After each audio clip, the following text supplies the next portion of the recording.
Sometimes a man reaches the end of his road and realizes he's got one last chance to make things right. Clay Bannon spent his final dollar on a broken-down cabin and a dog, hoping to find the peace that's eluded him for 50 years. The cabin sits deep in the Montana wilderness, where his father once lived. It's falling apart, but it's home.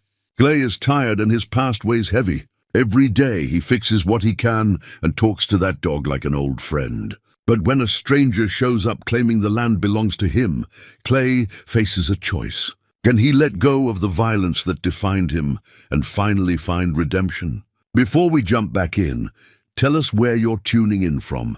And if this story touches you, make sure you're subscribed, because tomorrow I've saved something extra special for you. The wagon creaked to a stop at the end of a trail that had disappeared into wild grass and fallen timber years ago. Clay Bannon sat on the bench, reins loose in his weathered hands, and looked at what remained of his father's dream. The cabin stood, barely, against a backdrop of pine-covered mountains that stretched toward a sky the color of old pewter.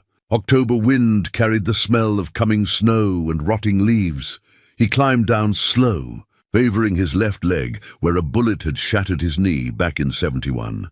24 years ago, and it still ached when the weather turned. The dog jumped down after him, a rangy mutt with rust-colored fur, and one ear that flopped while the other stood straight.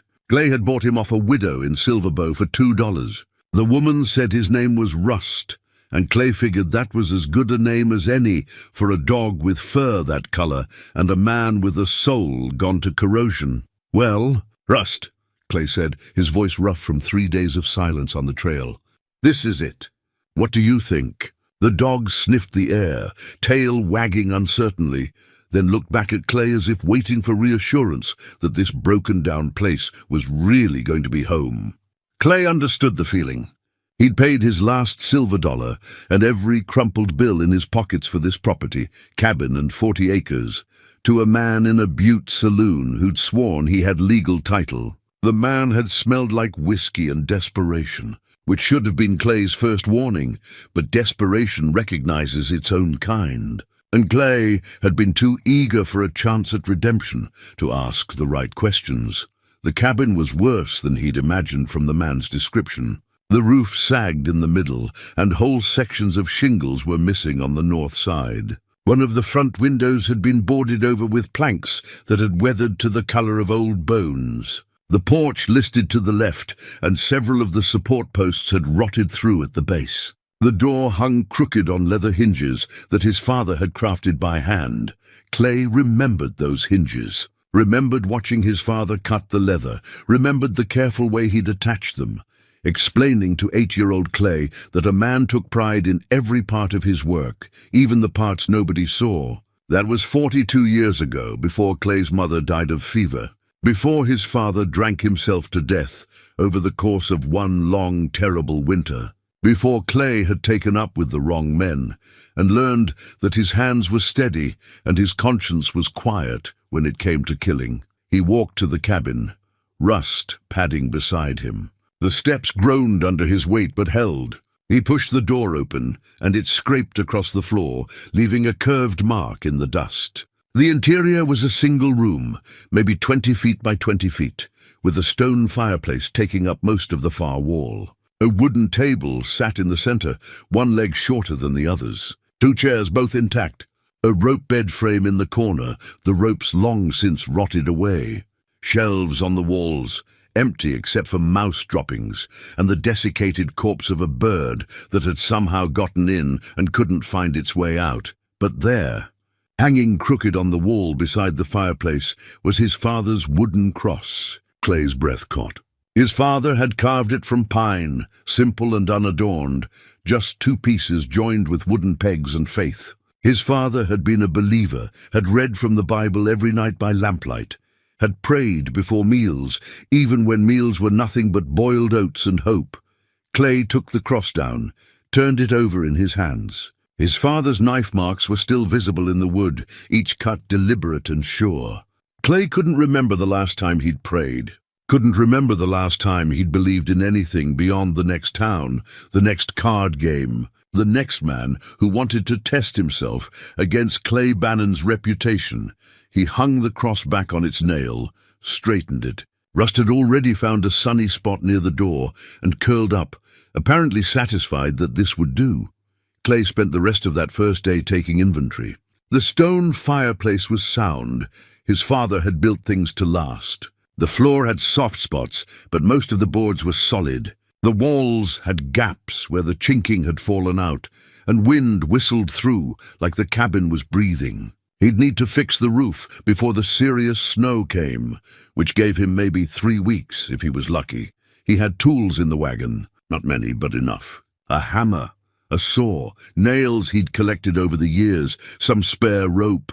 He had a bedroll and blankets, a coffee pot, a frying pan, and enough dried beans and salt pork to last a month if he was careful. He had 6 bullets for his Colt revolver, which hung heavy on his hip out of habit, more than expectation he'd need it.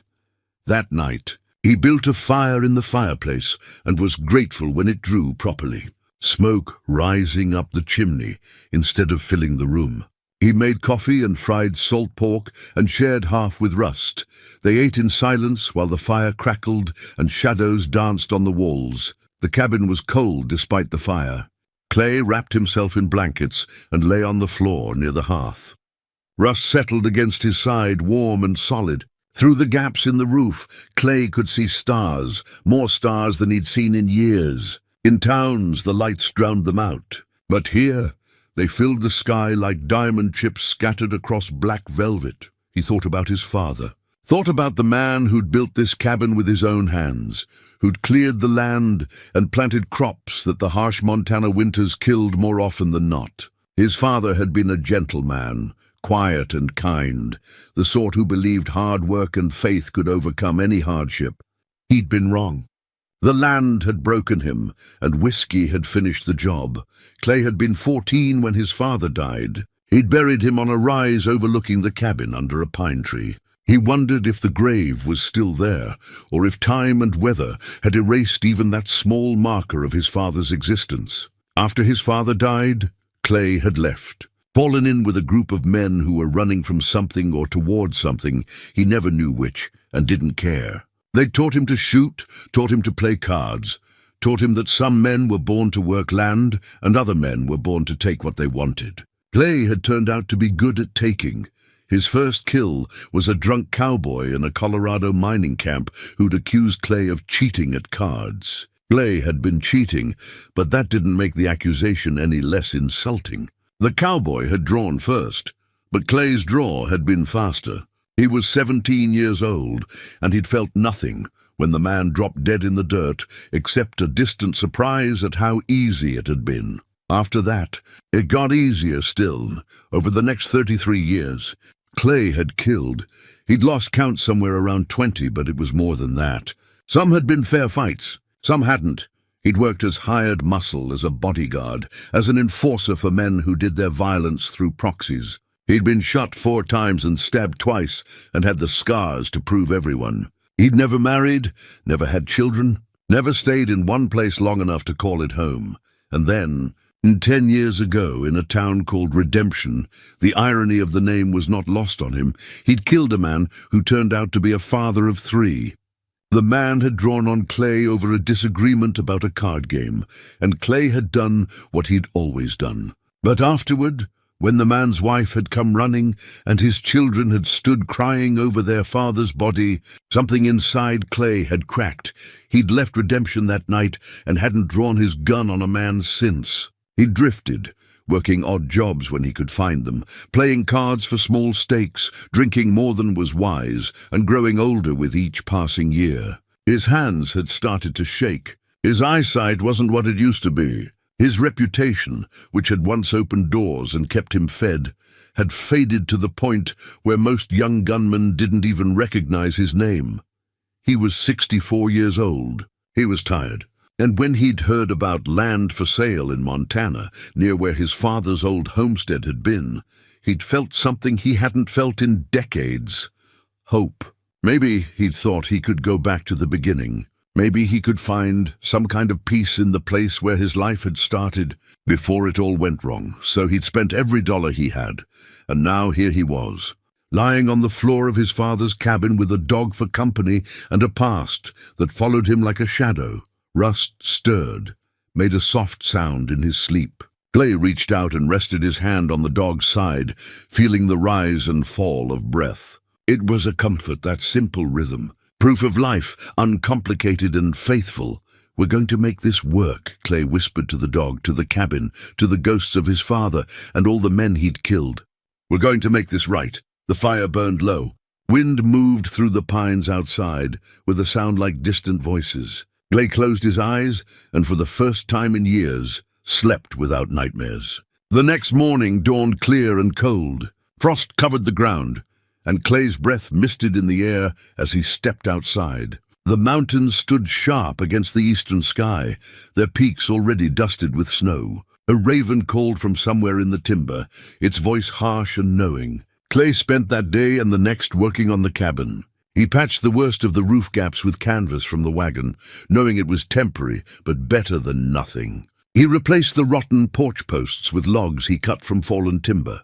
He mixed mud and moss to chink the gaps in the walls. His hands remembered the work even if his back protested. This was the kind of labor his father had done. Honest work that left you tired but satisfied. Rust explored the property. Chasing squirrels he had no hope of catching. Drinking from the creek that ran cold and clear about 100 yards downslope from the cabin. The dog seemed to understand this was home now, and he stayed close, always within sight. On the third day, Clay walked up the rise where he thought his father's grave might be. He found it after some searching, a depression in the ground beneath the pine tree, the wooden cross he'd carved as a boy long since rotted away. He stood there for a long time, hat in his hands, trying to find words. "I'm back, Pa," he finally said. "I know I'm not the son you wanted. I know I wasted the life you gave me. But I'm here now, and I'm trying to do better. I'm trying to be more like you." The wind moved through the pine needles overhead, and Clay chose to believe that was answer enough. He walked back down to the cabin and saw something that made him stop. Smoke rose from a campfire on the ridge across the valley, maybe 2 miles distant. Someone was watching. Clay felt his hand drift toward his gun, old instincts kicking in, then forced himself to relax. Maybe it was just a trapper. Maybe it meant nothing. But that night, lying in his bedroll with Rust beside him and the fire dying to embers, Clay couldn't shake the feeling that his past had finally caught up with him, or that his fragile peace was about to be tested in ways he hadn't anticipated. The rider came up the trail on the 5th day, just after noon, when the sun was high and warm enough to make Clay sweat through his shirt as he worked on replacing rotted floorboards. Rust heard the horse first and went to the door, ears forward, a low growl rumbling in his chest. Clay set down his hammer and stood slowly, his knee popping. He stepped to the window and watched a man on a fine bay horse pick his way up the overgrown trail. The rider wore a suit, unusual for these parts, and sat his saddle like someone who'd learned to ride but hadn't been born to it. Behind him, tied to his saddle, was a leather case that looked like it might hold documents. The rider stopped 20 feet from the cabin and dismounted with care. He was younger than Clay, by maybe 20 years, clean-shaven, with dark hair going gray at the temples. His suit was well-tailored but dusty from the trail. "Mr. Bannon?" he called out. Clay felt ice form in his stomach. Nobody knew he was here. Nobody should know his name. "Who's asking?" "My name is James Cordell. I wonder if we might talk for a few minutes. I've ridden a long way, and the matter is important." Clay studied him. The man didn't wear a gun that Clay could see. Clay nodded slowly. "Coffee's hot if you want some." Cordell tied his horse and followed Clay into the cabin.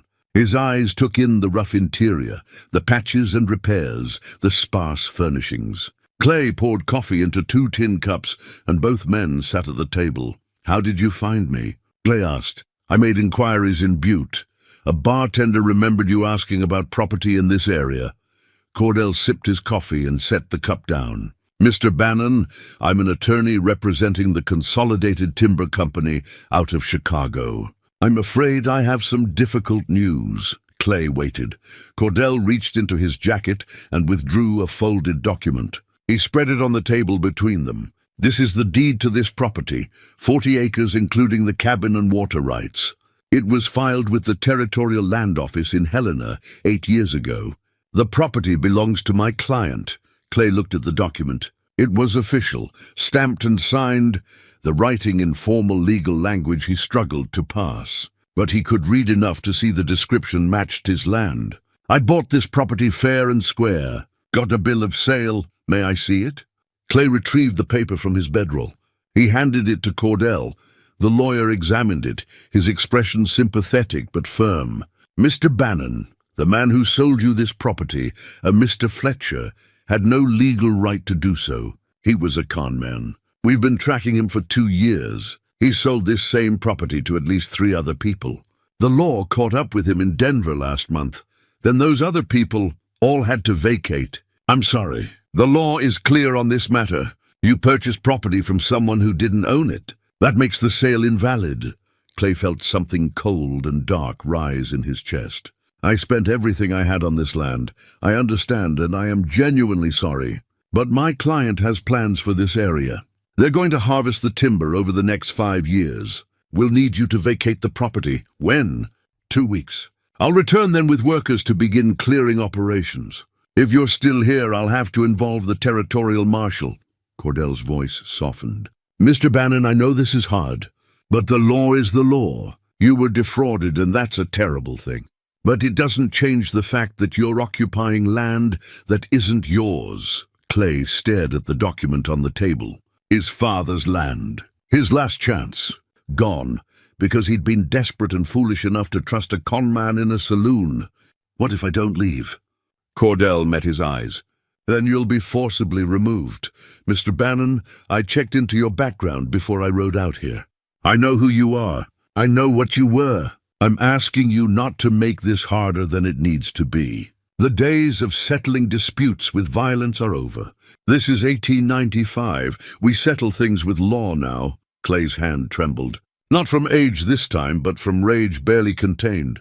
The old Clay would have drawn on this man, consequences be damned. But that Clay had killed a father in front of his children, and the new Clay had made a promise. 2 weeks, Clay said. 2 weeks. Cordell stood, relief evident in his posture. He folded the deed and returned it to his jacket, leaving Clay's worthless bill of sale on the table. For what it's worth, I hope you land on your feet. Clay didn't respond. Cordell let himself out, mounted his horse, and rode back down the trail. Clay sat at the table long after the sound of hoofbeats faded, staring at the piece of paper that represented every dollar he'd owned, and the end of his last hope. Rust whined and put his head on Clay's knee. Clay reached down and scratched behind the dog's ears, the simple motion keeping him anchored when everything inside him wanted to explode. He picked up the bill of sale, read it again, as if reading it would somehow make it legitimate. But he could see it now for what it was, crude compared to Cordell's official deed, the signature probably false. He'd been so desperate to believe in the possibility of redemption that he hadn't seen the con. "Damn it," he whispered. Then louder, "Damn it!" He stood abruptly, the chair scraping across the floor. He paced the cabin, 5 steps to the wall, turn, 5 steps back. Rust watched him with worried eyes. Clay felt the weight of his revolver on his hip, felt the familiar urge to ride after Cordell and settle this the way he'd settled. Everything for 33 years, but that would make him exactly what he'd been. Killer who solved problems with violence because he didn't know any other way. And where had that gotten him? Alone, broke, haunted by ghosts, clinging to a false hope because he had nothing else. He stopped in front of his father's cross. "What do I do, Pa?" His father would have accepted it, would have packed up and left, trusting that God had a plan. His father had been a better man than Clay would ever be, but Clay wasn't ready to accept it. Not yet. He grabbed his coat and hat. "Come on, Rust. We're going to town." The ride to Timber Ridge took 2 days. Clay pushed hard, driven by a need to do something before the 2 weeks ran out. Timber Ridge was a logging town with 2 sawmills and a main street lined with businesses. Clay rode in at dusk, exhausted and sore. He found the saloon and asked the bartender about lawyers. The man laughed. Fellow named Gideon Hart got an office above the general store. He drinks too much and loses at cards, but I never heard anyone say he cheated a client. In the morning, Clay found Hart's office. The lawyer was younger than Clay expected, maybe 40, with red hair and sharp eyes. Clay told him everything: the land purchase, the con man, Cordell's visit, the 2-week deadline. When Clay finished, Hart leaned back in his chair and sighed. "Mr. Bannon, I'll be straight with you. You don't have a case. The law is clear. You can't acquire legal title from someone who doesn't have it to give. The timber company has a valid deed. You have a fraudulent bill of sale. That's the beginning and end of it. There's nothing I can do. You could sue Fletcher for fraud, but he's in jail in Denver with no assets. You'd win a judgment you could never collect. You could refuse to leave and force them to court, but that only delays the inevitable and might land you in jail." Clay felt the last of his hope drain away. "So I'm finished." Hart's expression softened. "The frontier is changing, Mr. Bannon. The law is taking over from the gun. My advice, take your 2 weeks. Find another place. Start over while you still can. I'm 64 years old. I've got no money and a past that follows me everywhere. Where exactly am I supposed to start over?" Hart had no answer for that. Clay stood and walked out. He stood on the wooden sidewalk, looking at the main street, feeling more lost than he had in his entire life. He'd survived gunfights and hard winters and decades of violence, but he had no idea how to survive this. The simple, legal destruction of his last hope. Rust pressed against his leg, and Clay realized his hand was shaking, not from age, from the terrible understanding that he had nowhere to go and nothing to hold on to. Clay rode back to the cabin in silence, his thoughts churning like a storm he couldn't outrun.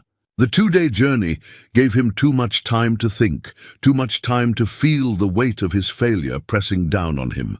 By the time he crested the final ridge and saw the cabin below, nestled against the pine-covered slope, he felt hollowed out.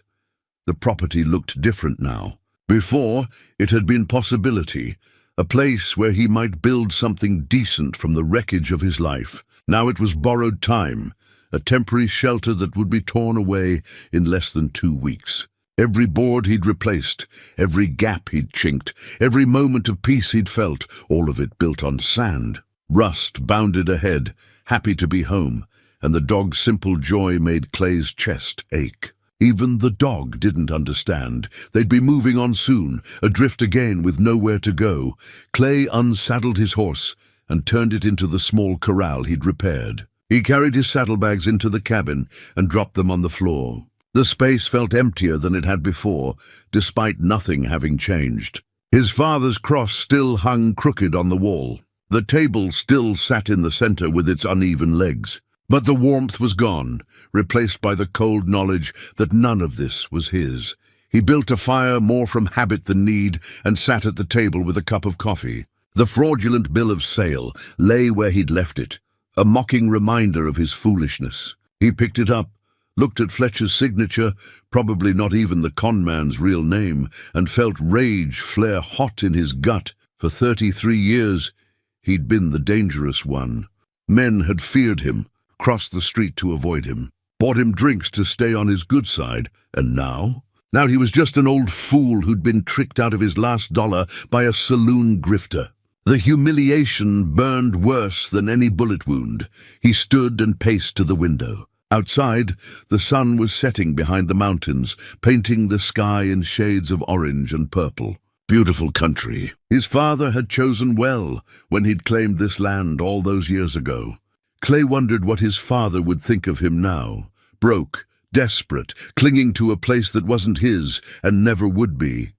A sound made him turn. Rust had his nose pressed to the door, tail wagging. Clay opened it and the dog shot out, barking at something in the growing darkness. Clay followed, his hand instinctively checking his revolver. A figure stood at the edge of the clearing, a woman, he realized with surprise. She was older, maybe 50, with grey streaking through her dark hair. She wore a simple dress and a shawl against the evening cold, and she held a basket covered with a cloth. "Mr. Bannon," Her voice was steady, unafraid despite Rust's barking. "I'm Eleanor Wright. I live about 3 miles east, over the ridge. I heard you'd taken up residence here," Clay called Rust back. The dog obeyed reluctantly, still suspicious. "Mrs. Wright, you're a long way from home at this hour. I won't stay long. I just wanted to bring you these." She stepped forward and offered the basket. "Some bread and preserves. Welcome to the valley such as it is." Clay took the basket, confused by the kindness. People didn't usually seek him out with gifts. "That's neighborly of you. Thank you. My husband and I, God rest him, he passed 2 years ago. We knew your father, Samuel Bannon. He was a good man. When I heard his son had come back, I wanted to pay my respects." Clay felt something catch in his throat. "You knew my father." "We did. He helped us when we first came to the valley. Gave us seed corn when ours failed, helped my husband build our barn. He was the kind of neighbor who made this hard country a little easier to bear." She paused. "I was sorry to hear what happened to him, and sorrier still that you'd left. I was young and stupid. You were young and hurting. There's a difference." Eleanor pulled her shawl tighter. "I heard about your trouble with the timber company. News travels even out here." "I'm sorry for that too." Clay's jaw tightened. "Word gets around fast. Gideon Hart drinks at the Broken Wheel. He mentioned it to the bartender, and the bartender mentioned it to a logger, and the logger's wife is my nearest neighbor." She gave a sad smile. "That's how news travels in small places. I wanted you to know some of us remember your father, remember the good he did, and we're sorry about what's happening to you." "Sorry doesn't change anything." "No, it doesn't, but sometimes it helps to know you're not alone." She gestured to the basket. "The bread is fresh this morning. The preserves are from my own raspberries. I hope they bring you some comfort." She turned to leave, then stopped. "Mr. Bannon, I don't know what you're planning to do when your 2 weeks are up, but if you need anything, a meal, a place to stable your horse, just someone to talk to, you're welcome at my place. Your father's son is always welcome." Clay watched her walk back into the darkness, her form disappearing into the trees. He stood there long after she'd gone, holding the basket, feeling something he hadn't felt in decades, the simple weight of human kindness. Inside, he uncovered the basket. 2 loaves of bread, still slightly warm. 3 jars of preserves, deep red and carefully sealed. He broke off a piece of bread and ate it slowly. It was good bread made with care and skill. The preserves were sweet and tart at the same time, tasting of summer and sun.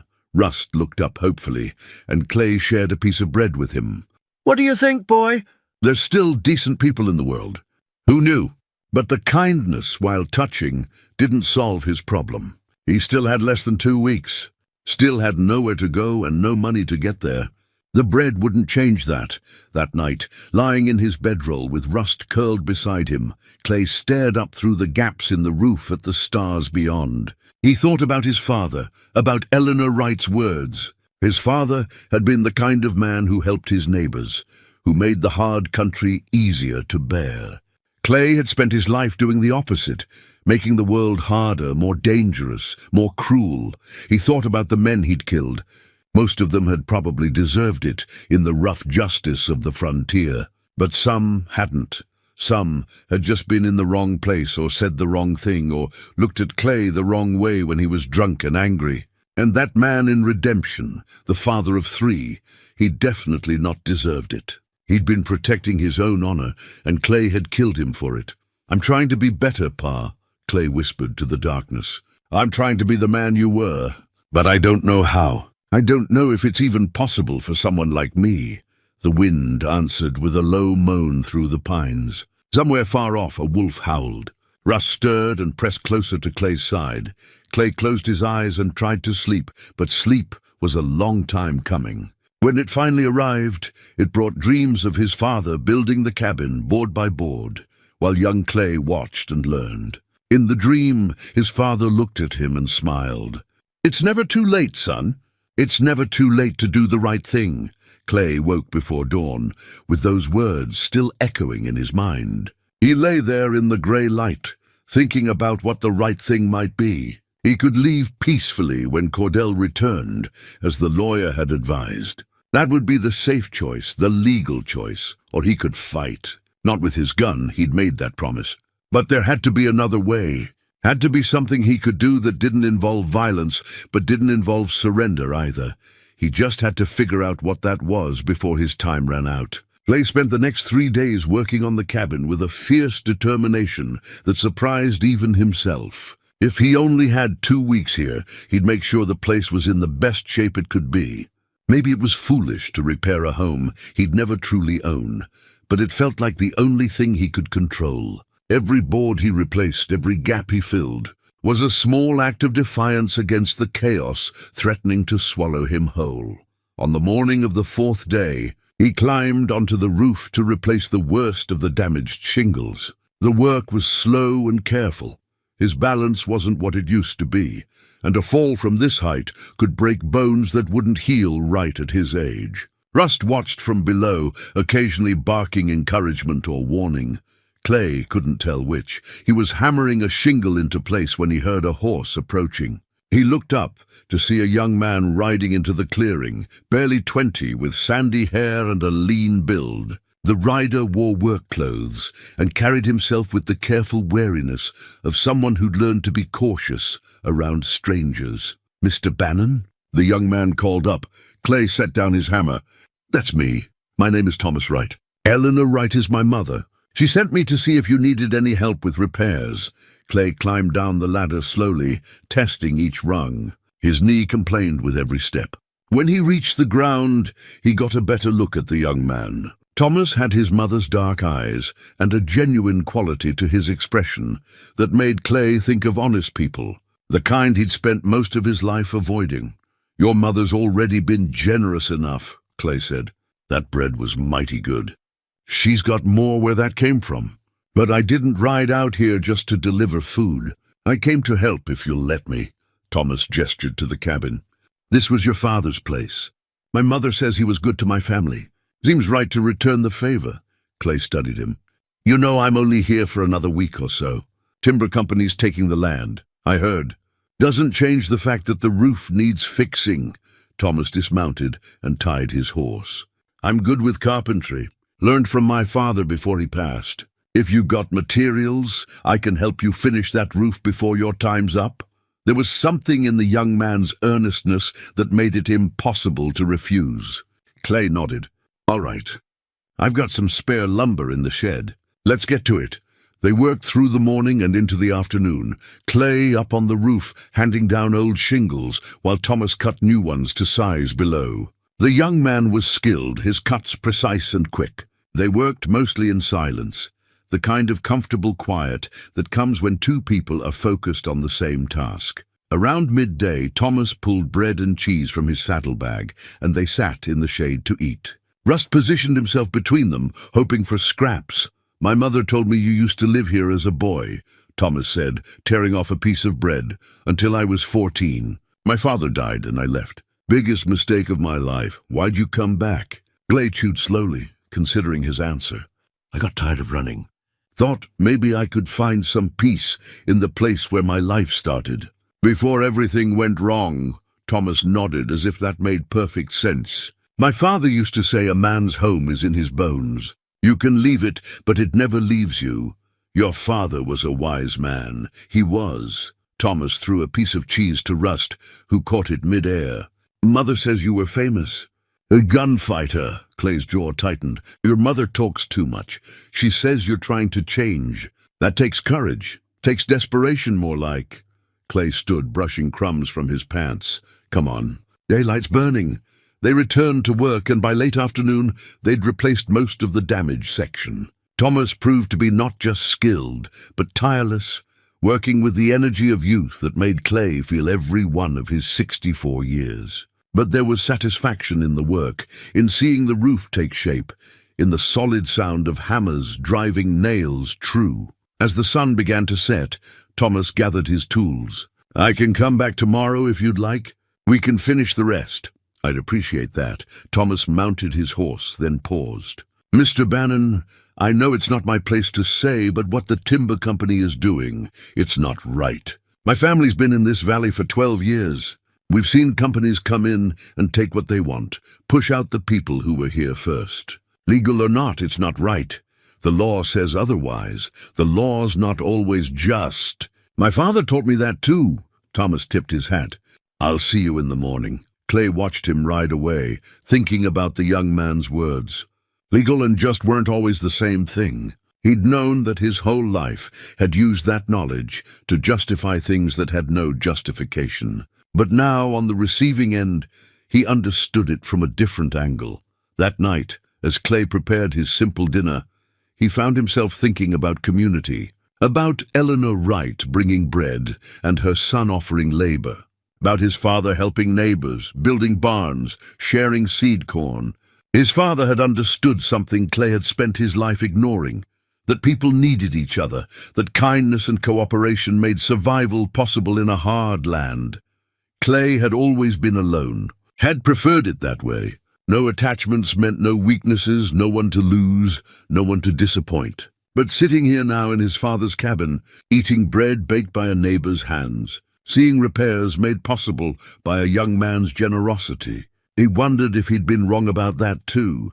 He pulled out a piece of paper and a pencil stub he used for keeping accounts. He started making a list, not of what he'd lost, but of what he might still have. Eleanor Wright, Thomas, the memory of his father.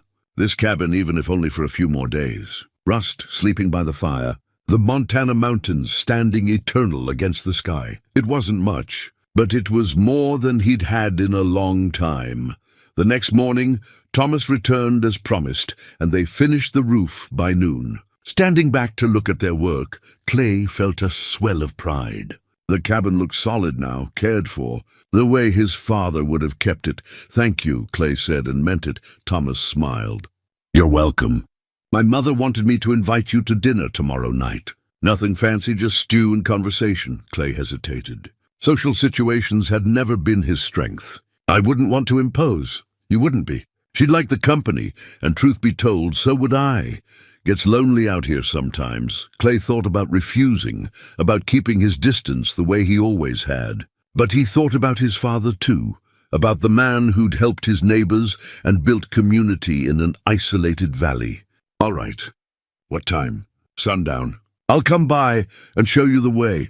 After Thomas left, Clay walked up to his father's grave on the rise. He stood there for a long time, looking down at the valley spread below, the cabin with its newly repaired roof, the creek glinting in the sunlight. I'm trying, Pa, he said quietly. I'm trying to do it your way. I don't know if it'll be enough, but I'm trying. The wind moved through the pines, gentle and steady, and Clay took that as the only answer he was going to get. The next evening, Thomas arrived at sunset as promised. Clay had cleaned himself up as best he could, washed in the creek, trimmed his beard with a knife, put on his least worn shirt. Rust trotted alongside as they rode through the timber, following a trail Clay didn't know existed. The Wright homestead sat in a small valley sheltered by hills on three sides. It was modest but well-maintained, a cabin larger than Clay's, a sturdy barn, a chicken coop, and fields that had been harvested for the season. Smoke rose from the chimney, and lamplight glowed warm in the windows. Eleanor met them at the door, wiping her hands on her apron. Mr. Bannon, welcome. Come in, come in. Don't mind the mess. There was no mess that Clay could see. The interior was clean and comfortable, with handmade furniture and curtains at the windows. A table was set for three, and the smell of stew filled the air, rich and savory. On the mantel above the fireplace sat a small collection of items, a pipe, a pair of spectacles, a worn Bible, arranged with care. Those were my husband's things, Eleanor said, noticing Clay's gaze. I keep them there to remember him by. Thomas thinks I should put them away, but I'm not ready yet. I understand, Clay said. Thinking of his father's cross, they sat down to eat. And the stew was as good as it smelled, venison and vegetables in a thick broth, with fresh bread still warm from the oven. Clay couldn't remember the last time he'd had a proper home-cooked meal at a family table. The conversation was easy, mostly Eleanor and Thomas talking about valley news, the coming winter, plans for spring planting. How many winters have you been here? Clay asked. 12, Eleanor said. My husband, Daniel, he had a dream of farming. We came from Ohio. The land was cheaper here, and he thought we could build something. It was hard at first. The growing season is short, and the winters are brutal. Your father helped us more than once. Mother doesn't like to admit how close we came to giving up that first year, Thomas added. If your father hadn't shared his supplies, we might not have made it. Eleanor nodded. Samuel Bannon saved our lives. Simple as that. So when I heard his son had come home, I knew we owed him whatever help we could give. Clay shifted uncomfortably. He wasn't used to being on the receiving end of generosity. I appreciate what you've done. The bread, Thomas helping with the roof. But you don't owe me anything. What my father did, that was him, not me. You're his son, Eleanor said firmly. That means something out here. After dinner, they sat by the fire. Eleanor poured coffee, and Thomas lit his pipe. The same pipe that sat on the mantel, Clay realized. The young man must have taken it down to use, to keep his father's memory alive in small ways. What will you do when your 2 weeks are up? Eleanor asked. Clay stared into his coffee. I don't rightly know. Keep drifting, I suppose. It's what I've always done. You could stay in the valley, Thomas said. Not on your father's land, but somewhere nearby. There's work to be had. The mines up north always need men. Or you could hire on with one of the ranches. I'm too old for mine work, and I don't know much about ranching. You know carpentry, Eleanor pointed out. You fixed that cabin up well enough. People always need things built or repaired. Clay wanted to believe it could be that simple. But he knew his reputation would follow him eventually. Someone would recognize his name, and then the work would dry up. People didn't hire known gunfighters to build their barns or fix their roofs. They crossed the street to avoid them. It's kind of you to offer ideas, Clay said. But I've lived a certain kind of life. That life doesn't lead to settling down and being part of a community. Eleanor set down her cup. Mr. Bannon, I'm going to speak plainly because I'm too old to dance around difficult subjects. I know what you were. Thomas told me what he'd heard in town. I don't care. My husband used to say that a man isn't defined by his worst day. He's defined by what he does after. You came back here looking for peace. That tells me you're trying to be different. And that's enough for me. Clay felt something tighten in his chest. I've done things, Mrs. Wright, terrible things. I've killed men. Too many men, and now you're trying not to. That's what matters. The timber company knows what I am. That lawyer, Cordell, he made it clear he'd researched me. Called me by my full name. If he knows, others will find out. Thomas leaned forward. Let them find out. Most of the men in this valley have pasts they're not proud of. Half the miners were outlaws at some point. The man who runs the general store in Timber Ridge killed a man in Denver over a woman. We don't judge people by where they came from. We judge them by what they do here and now. It was a nice thought, idealistic even. But Clay had seen how the world really worked. Your mother is kind to feed me, and you're kind to help me. But when Cordell comes back with his workers, I'll leave peaceful. I won't bring trouble to this valley. What if there was a way to fight without bringing trouble? Eleanor asked. Clay looked at her. The lawyer said the law is clear. I don't have a case, not a legal case perhaps. But what about a moral one? Eleanor stood and went to a shelf, pulling down a newspaper. She brought it to Clay. This is from last month. There's an article in here about the territorial governor. He's been making speeches about protecting small landholders from big companies. Says Montana's future is with family farms and ranches, not corporate timber operations. Clay scanned the article. The governor's words were idealistic, talking about the spirit of the frontier and the rights of common people. Politicians say a lot of things they don't mean. Maybe, but what if you wrote to him? Told him your story? A man who spent his last dollar to buy his father's land, only to be cheated by a con man, now being pushed off by a Chicago company? Eleanor's eyes were bright with the idea. It's the kind of story that might get his attention. And if it doesn't, then you're no worse off than you are now. But if it does, if he decides to make your case an example, the timber company might back down rather than fight a public battle with the governor. Thomas nodded eagerly. Mother's right. It's worth trying. What do you have to lose? Clay thought about it. He'd never been good with words on paper, had barely finished school before his mother died. But Eleanor's suggestion had a desperate appeal to it. A way to fight that didn't involve his gun. Even if I wanted to try, I wouldn't know what to write. I'll help you, Eleanor said. We'll compose it together. Make sure it says what needs saying. Clay looked between them, this widow and her son who barely knew him, who were willing to help despite his past, despite everything. He thought about his father's cross hanging in the cabin, about the community his father had built through acts of kindness. All right, he said finally. Let's write a letter. Eleanor smiled and retrieved paper and ink from a drawer. They worked late into the night, Clay telling his story, while Eleanor shaped it into words that might move a politician's heart. When they finally finished, Clay read it over by lamplight, a simple, honest account of his life, his father's legacy, and his hope for redemption cut short by corporate greed. It probably wouldn't work. But it was something, a way forward that didn't involve violence or surrender. And for the first time since Cordell had ridden up to his cabin, Clay felt a small spark of hope. Clay rode to Timber Ridge the next morning to post the letter. The trip felt different this time, less desperate, more purposeful. He had a plan now, even if it was a long shot. Eleanor had sealed the letter with wax and addressed it carefully to the territorial governor in Helena.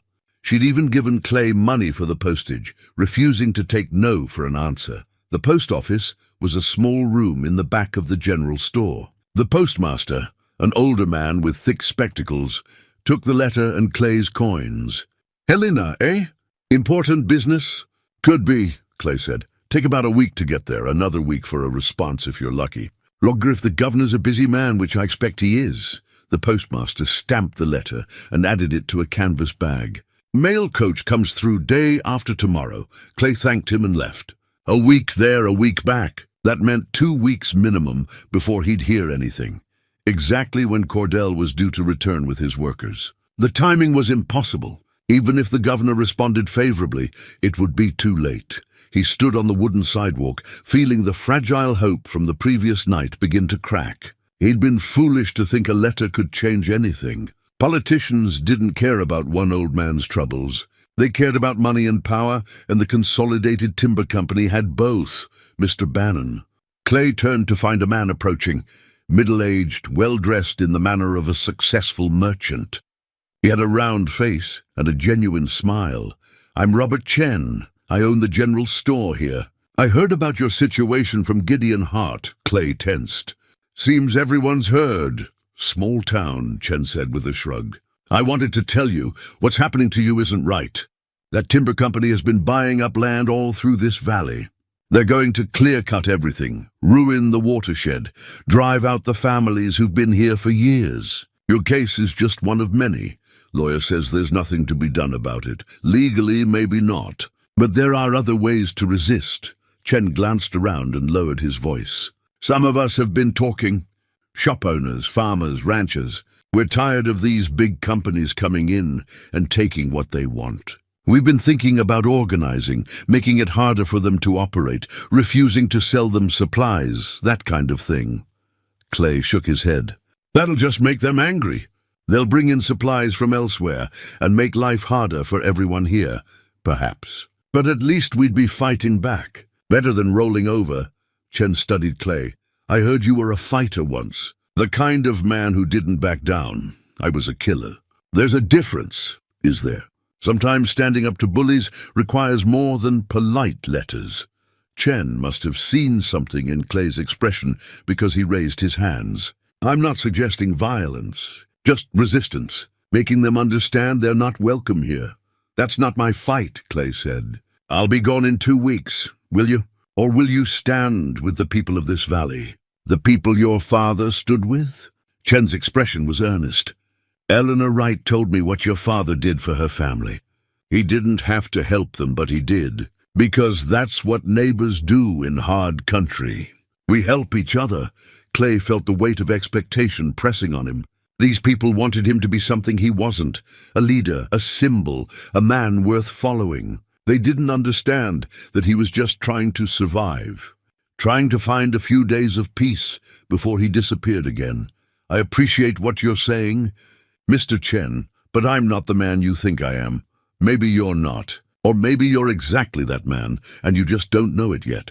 Chen tipped his hat. Think about it. If you decide you want to fight, you won't be alone.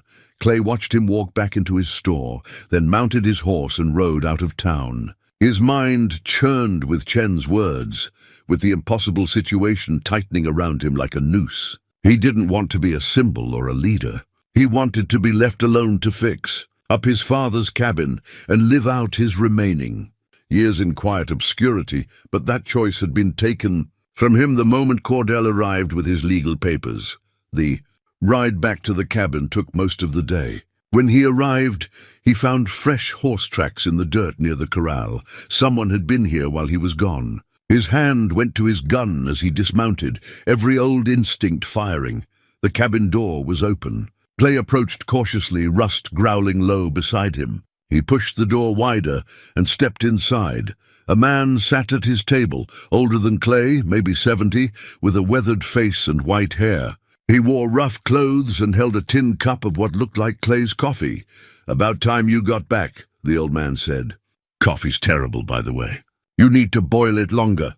Clay's hand stayed near his gun. "Who are you, and what are you doing in my house?" "Name's Moses Garrett. And it's not your house. That's the whole problem, isn't it?" Moses took another sip of coffee and grimaced. "I live about 6 miles north, up in the hills. Heard about your troubles. Thought I'd come see if the rumors were true." "What rumors?" "That Samuel Bannon's boy came home. That Clay Bannon, the gunfighter, is living in his daddy's cabin and getting pushed around by a timber company from Chicago." Moses set down the cup. "I knew your father, good man. We trapped together one winter when I first came to these mountains. He saved my life when I broke through ice on the creek. Pulled me out, got me warm, probably kept me from losing my feet to frostbite." Clay relaxed slightly, but didn't sit. "Seems everyone in this valley owed my father something. Most of us did. He was that kind of man, generous with what little he had." Moses gestured to the other chair. "Sit down, boy. I'm not here to cause trouble." Clay sat, Rust positioning himself between the two men. "I heard you sent a letter to the governor," Moses said. Clay's jaw tightened. "How do you know that?" "Chen's wife's sister works at the post office. Like I said, small valley. Word travels." Moses leaned back. "That letter's not going to work. Politicians don't care about one old man's land dispute. But I'll tell you what might work, making enough noise that it becomes a problem they can't ignore." Chen said something similar. "Chen's a smart man." "He's right, too. These timber companies think they can do whatever they want because nobody fights back. But if enough people make it difficult, refuse to sell, refuse to help, spread word to newspapers about what they're doing, it becomes a public relations problem. And companies hate bad publicity." Clay shook his head. "I don't want to start a war. I just want to live on this land. Sometimes you don't get what you want. Sometimes you get what you're willing to fight for." Moses stood. "Your father fought. Not with guns, with stubbornness and principle. He wouldn't let the hard country break him, and he wouldn't let bullies push him around. You're his son. Maybe it's time to show it." The old man let himself out, leaving Clay alone with his thoughts and his terrible coffee. Through the window, Clay watched Moses ride away into the timber. That night, Clay lay awake listening to the wind and thinking about his father, about the man who'd helped neighbors, who'd shared supplies when he barely had enough for himself, who'd stood up for what was right even when it cost him. Clay had spent his whole life running from his father's shadow, choosing violence over virtue, selfishness over community. Now at the end of his road, everyone wanted him to be his father's son. The question was whether he could be, or if he'd broken himself too thoroughly to ever be whole again. 3 days before Cordell was due to return, Clay was splitting wood behind the cabin when Thomas came riding up the trail at a gallop. The young man's face was flushed, his horse lathered from hard riding. "Mr. Bannon," Thomas shouted, dismounting before his horse had fully stopped. "You need to come back to town with me. Right now." Clay set down his axe. "What's wrong?" "There's a U.S. Marshal in Timber Ridge asking questions about you. He's got old wanted posters, and he's showing them around town." Clay felt ice form in his gut. "What's his name?" "Holloway. Marshal Ben Holloway. He rode in this morning and went straight to the sheriff's office." Thomas grabbed Clay's arm. "Mr. Bannon, one of those posters has your face on it. From 20 years ago. Says you're wanted for murder in Colorado." The world tilted sideways. Clay steadied himself against the woodpile, his mind racing back through decades of violence. Colorado, 20 years ago. That would have been 1875. A saloon in a mining camp called Silver Creek, a card game gone bad. A man who'd accused Clay of cheating, which was true. They'd both drawn, but Clay had been faster. The man had died in the street while the marshal was out of town. Clay had left before sunrise. "What does he want?" Clay asked. "He's asking if anyone's seen you," showing the poster around. Thomas's voice was tight. "If he finds you, he'll arrest me." Clay walked to the cabin, Thomas following.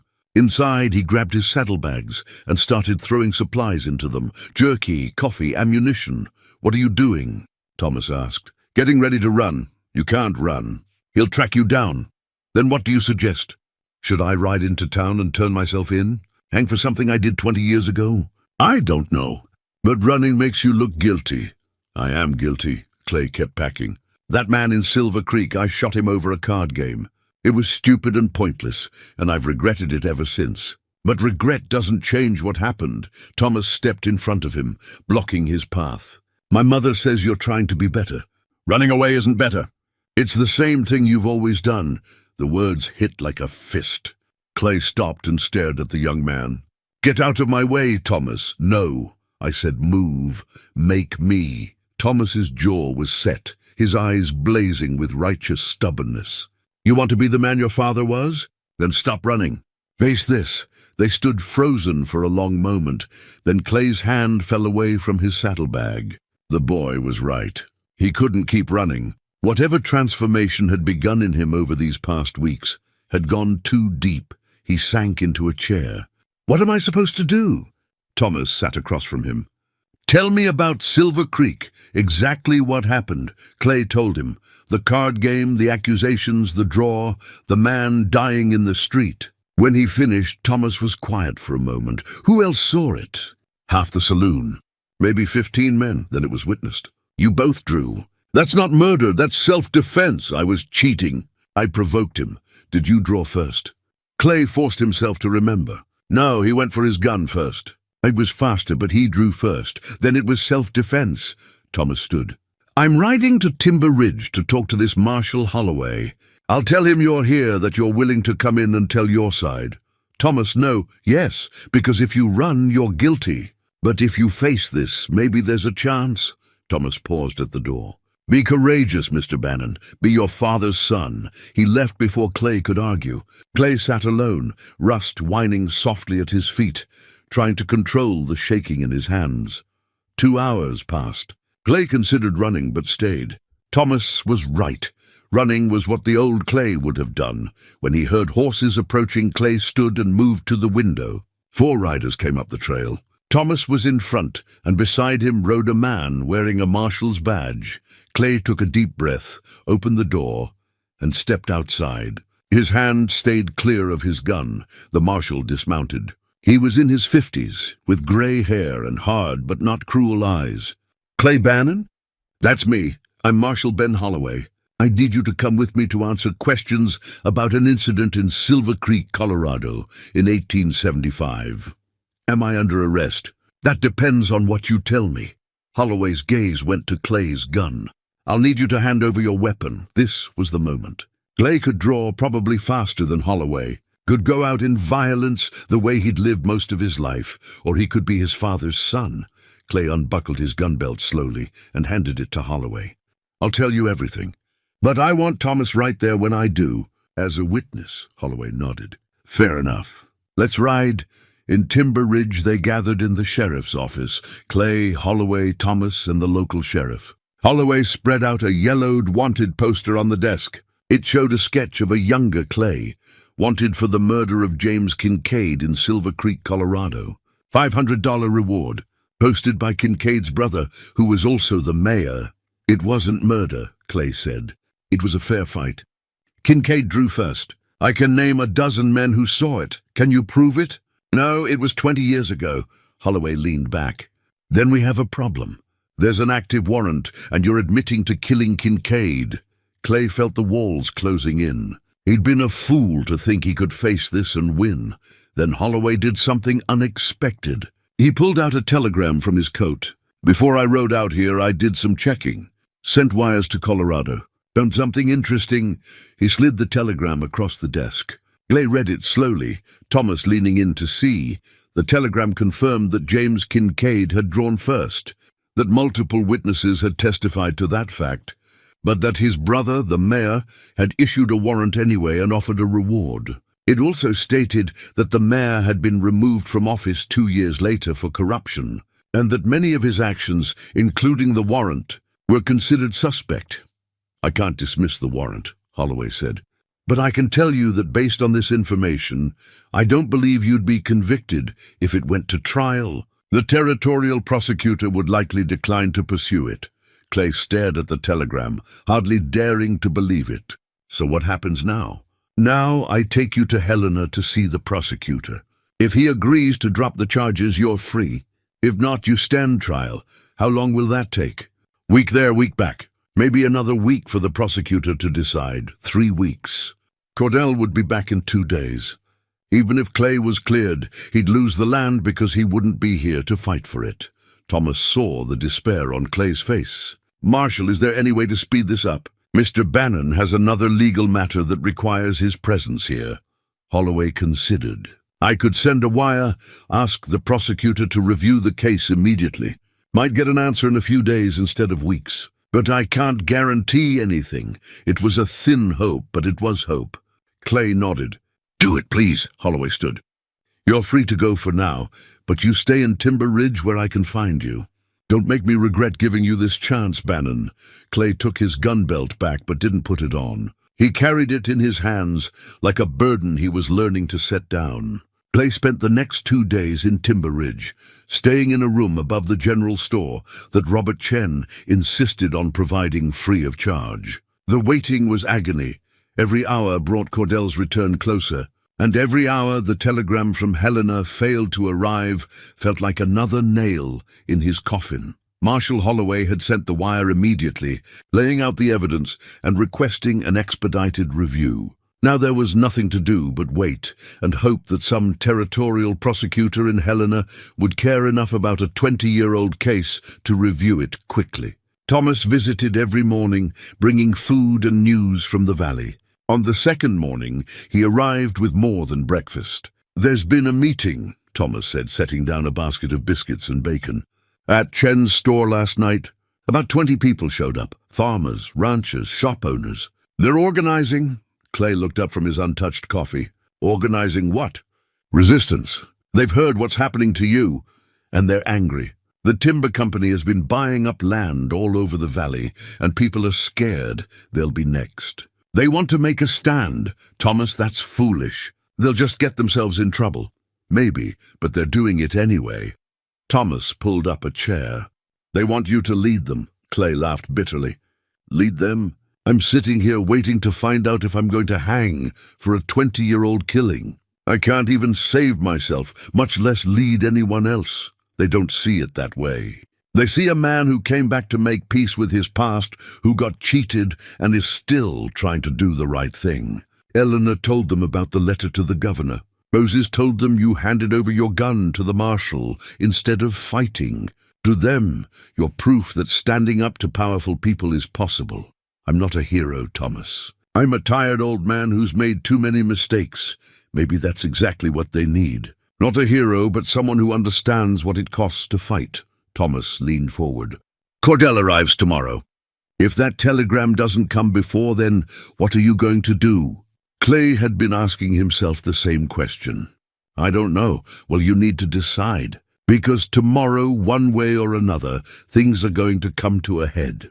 After Thomas left, Clay sat alone in his room and thought about his options. If the telegram came and cleared him, he could return to the cabin and face Cordell. But even then, what could he do? The law was clear. The land wasn't his. All he could do was leave peacefully or be forcibly removed, unless the people of the valley really did resist. Unless they made enough noise that the timber company decided it wasn't worth the trouble. But that would mean dragging innocent people into his fight, putting them at risk for his sake. His father would never have done that, Or would he? His father had helped his neighbors, but he'd also accepted help when he needed it. He'd understood that community meant sharing burdens, not just benefits. That evening, Eleanor Wright arrived at his door with a pot of stew and determination in her eyes. She set the pot on the small table and fixed Clay with a look that reminded him of his mother. "You've been hiding up here feeling sorry for yourself," she said. "That stops now, Mrs. Wright. Eleanor, and don't interrupt." She ladled stew into a bowl and pushed it toward him. "Eat and listen. Tomorrow, when Cordell arrives, you're not going to be alone. There will be at least 30 people from this valley at that cabin with you. We're going to bear witness to what happens. We're going to make it clear that the Consolidated Timber Company isn't just pushing out one old gunfighter. They're pushing out the son of Samuel Bannon, a man who helped build this community." Clay shook his head. "I can't ask people to do that." "You're not asking. We're telling." Eleanor sat across from him. "My husband used to say that in hard country, people have two choices: stand together or fall apart. This valley has stood together for years. We've helped each other through harsh winters, failed crops, disease, loss. We're not going to stop now just because the threat wears a suit and carries legal papers instead of a gun. What if Cordell brings the territorial marshal? What if people get arrested? Then we get arrested. Sometimes standing up for what's right has a cost. We're willing to pay it." She fixed him with a steady gaze. "The question is, are you willing to let us?" Clay stared at the stew, steam rising from the bowl. "Why? Why would you risk so much for me?" "Because you're not just you. You're your father's legacy. You're proof that people can change. You're a symbol of everything this valley stands for: second chances, redemption, community." Eleanor's voice softened. "And because I think, deep down, you're becoming the man your father always hoped you'd be. We want to help you finish that journey."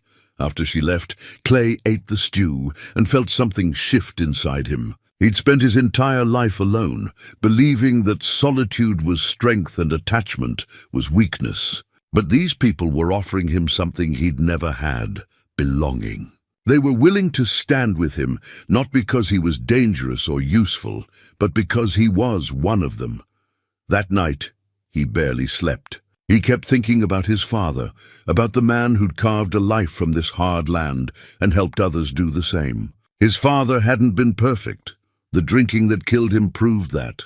But he'd understood something fundamental that Clay was only now learning: that a man's worth wasn't measured by how well he stood alone, but by how many people stood with him when times got hard. Morning came cold and clear. Clay washed, dressed, and strapped on his gun out of habit. Then he paused, looking at the weapon that had defined so much of his life. Slowly he unbuckled it and set it on the bed. He wouldn't wear it today. Whatever happened, he would face it as his father's son, not as Clay Bannon, the gunfighter. He walked downstairs to find the general store already buzzing with activity. People were gathering: farmers with weathered faces, ranchers in work clothes, shop owners in their aprons. Robert Chen was organizing them, his voice calm but firm. "Mr. Bannon," Chen said when he saw Clay, "we're ready. We ride out to your cabin in an hour. Marshal Holloway knows what we're planning. He's not happy about it, but he says as long as we remain peaceful, he won't interfere." Thomas appeared at Clay's elbow. Still no telegram from Helena. "But we can't wait any longer. Cordell will be at the cabin by noon." Clay looked at the faces around him, men and women who were willing to risk their own trouble to stand with him. He saw Eleanor near the door, her shawl wrapped tight against the morning chill. He saw Moses Garrett, the old trapper, checking his horse's tack. He saw faces he didn't recognize, people who knew him only through stories about his father. "I need to say something," Clay said, his voice carrying across the gathered crowd. People quieted and turned to listen. "What you're doing, what you're planning to do, it means more to me than I can express. But I need you to understand what you're risking. The Consolidated Timber Company has money and lawyers and connections. They could make life very difficult for this town, for this valley." "Let them try," Moses called out. Several people murmured agreement. "I'm serious," Clay continued. "If you do this, there will be consequences. They might refuse to buy supplies here. They might bring in workers from elsewhere. They might even try to drive some of you off your own land. Then we'll deal with it together, Eleanor said firmly. The same way we've dealt with everything else. Clay felt his throat tighten. I don't deserve this. I don't deserve any of you. Maybe not, Chen said with a slight smile. But you're getting us anyway. That's what community means, Mr. Bannon. We don't just stand with the people who deserve it. We stand with our own. They rode out together, a procession of 32 people on horses and in wagons. Clay rode at the front beside Thomas, feeling the weight of responsibility settling on his shoulders. These people were trusting him, following him, and he couldn't let them down. The trail to the cabin seemed shorter than usual. As they crested the final ridge, Clay saw what he'd been dreading. Cordell's horse tied near the cabin, and beside it, a wagon with 4 workers. Cordell himself stood on the porch, holding papers, clearly surprised by the approaching crowd. Clay raised his hand, and the procession stopped at the edge of the clearing. He dismounted and walked forward alone, aware of everyone watching. Cordell stepped off the porch. Mr. Bannon, I see you've brought friends. Neighbors, Clay corrected. People who knew my father. People who have an interest in what happens to this valley. Cordell looked at the gathered crowd, his expression shifting from surprise to calculation. This doesn't change anything. The law is clear. This land belongs to the Consolidated Timber Company. I have a court order authorizing me to take possession today. Then you'll have to take possession in front of witnesses, Clay said. Every person here is going to remember what happens today. They're going to tell their friends, their families. They're going to write letters to newspapers. They're going to make sure everyone knows how the Consolidated Timber Company does business. Cordell's jaw tightened. Are you threatening me, Mr. Bannon? No, I'm promising you something. You can take this land. The law says it's yours. But you won't take it quietly. And every piece of timber you cut from this valley, every dollar you make here, will be tainted by the story of how you got it. Clay gestured to the cabin. This was built by my father 43 years ago. He helped every person here or their families. He made this valley a place where people could survive. And you're going to tear it down for profit. I'm following the law, Cordell said, but there was uncertainty in his voice now. So am I, Clay replied. I'm leaving peacefully like you asked. But these people have a right to witness it.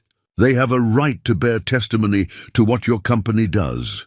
Before Cordell could respond, the sound of a horse galloping hard made everyone turn. A rider was coming up the trail at speed, one of the workers from town. He pulled up, his horse breathing hard, and thrust a paper toward Clay. Telegram came for you, Mr. Bannon. Just arrived.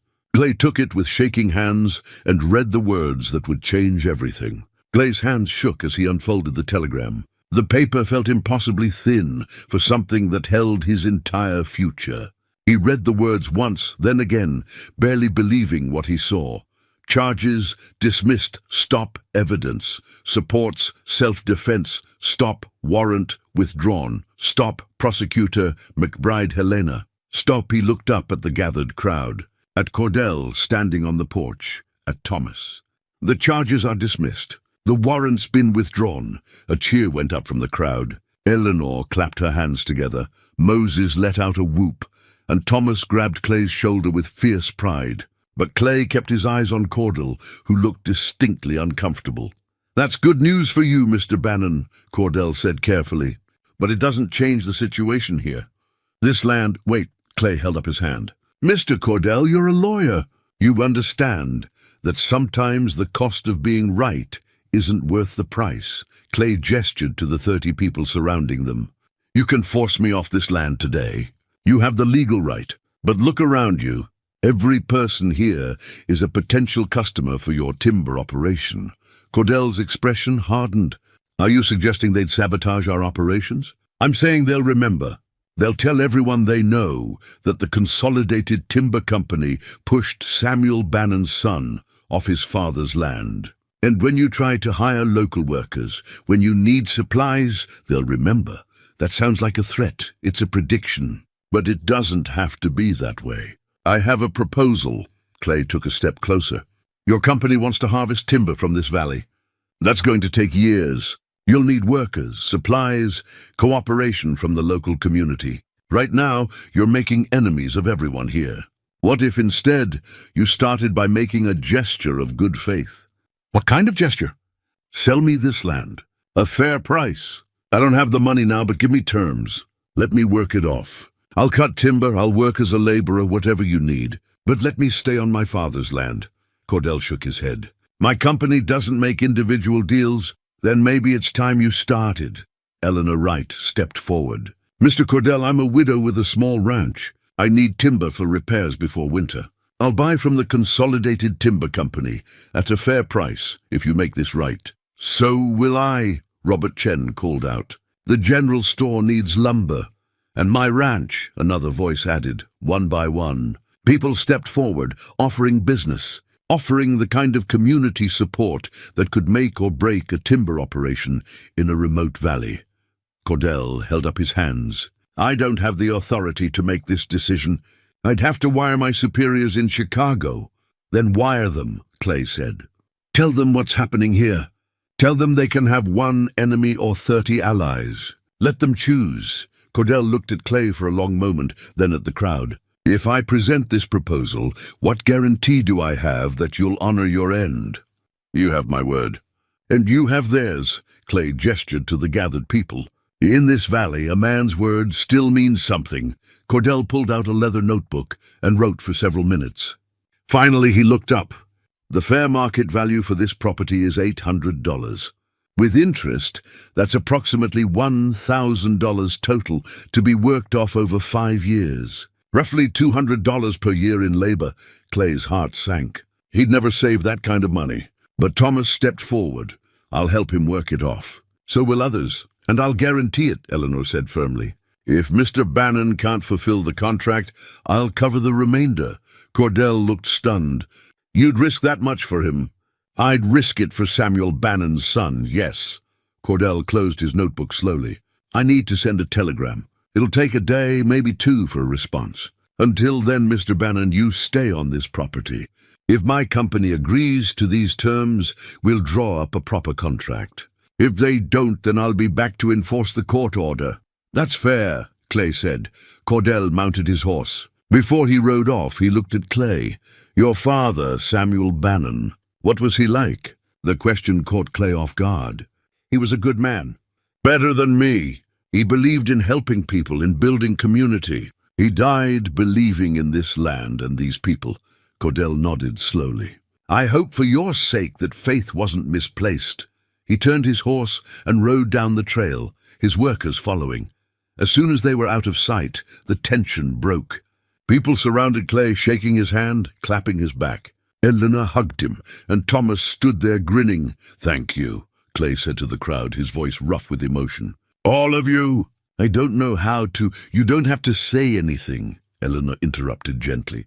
This is what neighbors do. As the crowd began to disperse, Clay stood in front of the cabin and looked up at the mountains. Rust pressed against his leg, and Clay reached down to scratch the dog's ears. For the first time in 50 years, Clay Bannon felt like he might actually have a home.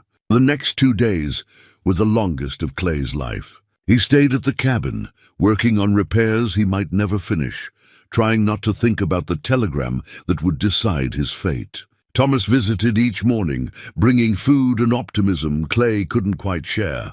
They'll agree, Thomas said on the second morning. It makes business sense. Because they're a big company from Chicago, and they don't care what a handful of Montana farmers think. Clay drove a nail with more force than necessary. They've got lawyers and money. We've got good intentions. We've got each other. That counts for something. Clay wanted to believe it. On the afternoon of the second day, Rust started barking. Clay walked to the door. A rider was coming up the trail, Cordell alone this time. Clay's stomach tightened. He stepped outside and waited. Cordell dismounted, his face unreadable. He carried a leather document case. Mr. Bannon, may we talk inside? Clay nodded and led him into the cabin. They sat at the table. Cordell opened his case and pulled out papers. I received a response from Chicago, Cordell said. My superiors were not pleased. They felt I'd mishandled things, allowed sentiment to interfere with business. Clay's heart sank. So they said no. They did, initially. Cordell paused. But I sent a second telegram. I explained the community involvement, the potential for negative publicity, the business commitments. I made the case that your proposal was actually good business, and they agreed. With conditions. Cordell spread the papers on the table. The Consolidated Timber Company will sell you this property for $800. With interest over 5 years, the total debt is $1,000. You'll work for the company at standard wages, $2 per day. That's roughly 250 days of labor to clear the debt. Clay stared at the papers, hardly daring to believe it. They agreed? They did. But there are conditions. First, Eleanor Wright's guarantee must be formalized. If you fail to meet the terms, she assumes the debt. Second, you'll work under company supervision. Third, any timber on this property becomes company timber. And fourth, you must maintain peaceful relations with the company and its workers. Any violence, and the contract is void. I can agree to all of that. There's one more thing. My superiors want it understood that this is an exception, not a precedent. They're doing this because I convinced them it was good business. Clay understood. I understand. Cordell produced a pen and ink. I'll need your signature here, and we'll need Eleanor Wright's signature on the guarantee. She's at her ranch. I can ride there, no need. I stopped there on my way. She's already signed. Cordell showed him the document, Eleanor's neat signature at the bottom. She didn't hesitate. Said she'd promised, and she keeps her promises. Clay felt his throat tighten. Eleanor had guaranteed $1,000, probably more money than she had. If he failed, she'd lose everything. I won't let her down, Clay said quietly. See that you don't. Cordell pushed the papers forward. Sign here, Mr. Bannon. Clay took the pen. His hand shook slightly as he signed his name on the papers that would make him the legal owner of his father's land. When he finished, Cordell countersigned as witness. It's done, Cordell said, gathering the papers. You now own this property, subject to the terms we've discussed. I'll file these with the Territorial Land Office. You'll receive a copy of the deed once it's recorded. He stood to leave, then paused at the door. Mr. Bannon, what happened here changed my mind about some things. I came believing that law and business were all that mattered, but I saw something different. I saw people who cared more about each other than about money. That's rare. My father understood that, Clay said. I'm just learning. Well, keep learning. I'll see you Monday morning at the timber site. 6 o'clock sharp. Cordell tipped his hat and left. Clay stood in the doorway and watched him ride away. Then he looked around the cabin, his cabin now, legally and truly his. He walked to his father's cross on the wall and straightened it. I did it, Pa, he whispered. I kept the land. I kept our home. Rust barked outside, and Clay went to see what had caught the dog's attention. Thomas was riding up the trail, Eleanor beside him, and behind them came a whole procession of people from the valley. They carried food and smiles. We heard Cordell rode by, Eleanor called out. Came to celebrate or commiserate, whichever was needed. Celebrate, Clay said, and couldn't keep the grin from his face. The land is mine. The cheer that went up echoed off the mountains. People gathered around, and someone produced a fiddle. And before Clay knew what was happening, there was music and dancing and more food than he'd seen in months. He stood apart for a moment, watching these people who'd become his community. They'd saved him when he couldn't save himself. They'd stood with him when he'd done nothing to deserve it. They'd shown him what his father had always known. That strength wasn't in standing alone, it was in standing together. Thomas appeared at his elbow with a cup that smelled like whiskey. To new beginnings, Clay took the cup and raised it. To community, and to second chances, they drank, and the celebration continued into the evening. And for the first time since he'd returned to his father's land, Clay Bannon felt truly at peace. Winter came early to the Montana mountains that year, but Clay Bannon was ready for it. The cabin stood solid against the wind, its roof tight, its walls chinked, its fireplace drawing clean. Inside, he had supplies enough to last until spring, dried meat and beans, coffee and flour, everything he'd need to survive the long, cold months ahead. He'd been working for the Consolidated Timber Company for 3 months now. 5 days a week when the weather allowed. The work was hard, felling trees, stripping bark, hauling logs, but Clay found satisfaction in it. His body was stronger than it had been in years, his hands steady from honest labor.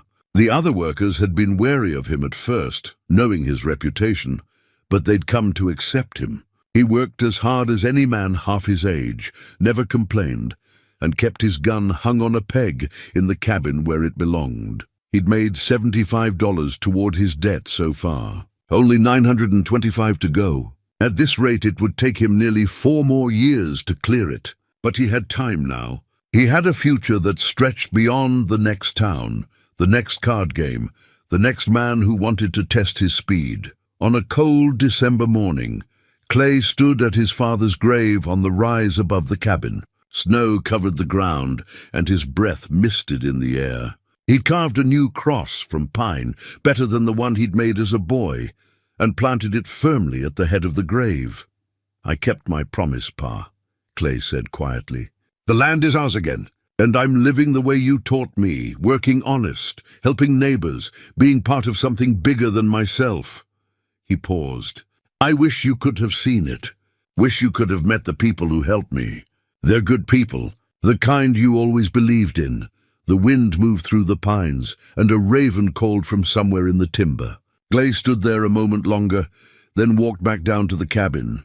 Inside, he found Rust asleep by the fire, the dog's muzzle gray now with age, but his spirit still strong. Clay scratched behind his ears, and Rust's tail thumped the floor, without the dog bothering to open his eyes.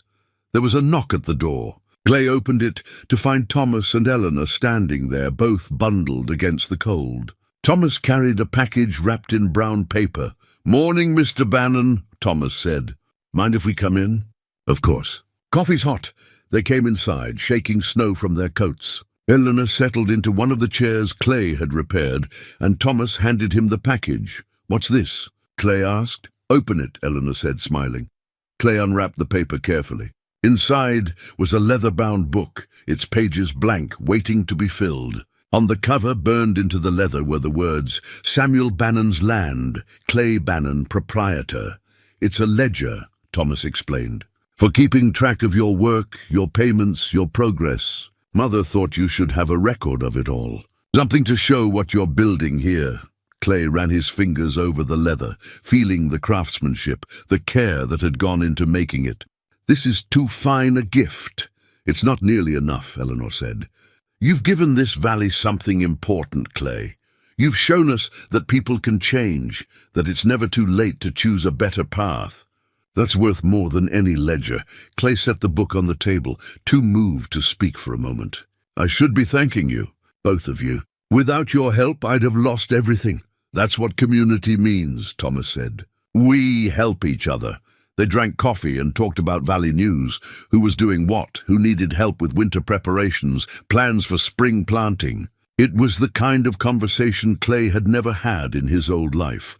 Talk of ordinary things, of neighbors and weather, and the rhythms of settled life. After they left, Clay opened the ledger and picked up a pencil. On the first page, he wrote the date and then began to record his story, not the whole violent history, but the part that mattered. The part that started when he came home. He wrote about buying the cabin, about Cordell's arrival, about the people who'd stood with him. He wrote about Eleanor's bread and Thomas's help with the roof and Moses's terrible coffee. He wrote about the letter to the governor that never got answered and the telegram that changed everything. He wrote about signing the contract and the celebration that followed, and then he wrote about the future he was building, one day of honest work at a time. That evening, as the sun set behind the mountains and the first stars appeared in the darkening sky, Clay stood outside the cabin with Rust beside him. The valley stretched below, smoke rising from distant chimneys, lights appearing in windows as families gathered for supper. This was what his father had seen when he'd built this place. Not just land and timber, but possibility. A chance to build something that would last, to be part of a community, to leave something behind that mattered. Clay had spent 50 years running from this, believing that solitude was strength and attachment was weakness. He'd been wrong. The real strength was in standing with others, in accepting help, in admitting you couldn't do it alone. He thought about the men he'd killed, the violence he'd done, the years he'd wasted. Those things would always be part of him, scars that would never fully heal. But they didn't have to define him. He could be more than his worst moments. He could be his father's son. Rust whined and looked up at him, and Clay smiled. "Come on, boy. Let's go inside. It's getting cold." They went into the cabin together, and Clay closed the door against the winter night. He added wood to the fire, lit a lamp, and sat at the table with his new ledger. He had entries to make, records to keep, a future to document. Outside, snow began to fall, soft and steady, covering the valley in white. But inside the cabin, the fire burned warm, and Clay Bannon, gunfighter, drifter, lost soul, was finally home. He picked up his pencil and wrote, "Day 1 of the rest of my life. Weather cold but clear. Work good. Debt remaining, $925. Future possible." Then he set down the pencil, leaned back in his chair, and allowed himself something he hadn't felt in 50 years. Contentment. Not happiness exactly, not yet, but something close. Something that felt like peace. The journey had been long and hard, and he'd made more mistakes than any man had a right to. But here, at the end of his road, he'd found what he'd been searching for all along, a place to belong, people who cared, and a chance to be better than he'd been. It was enough, more than enough. It was everything.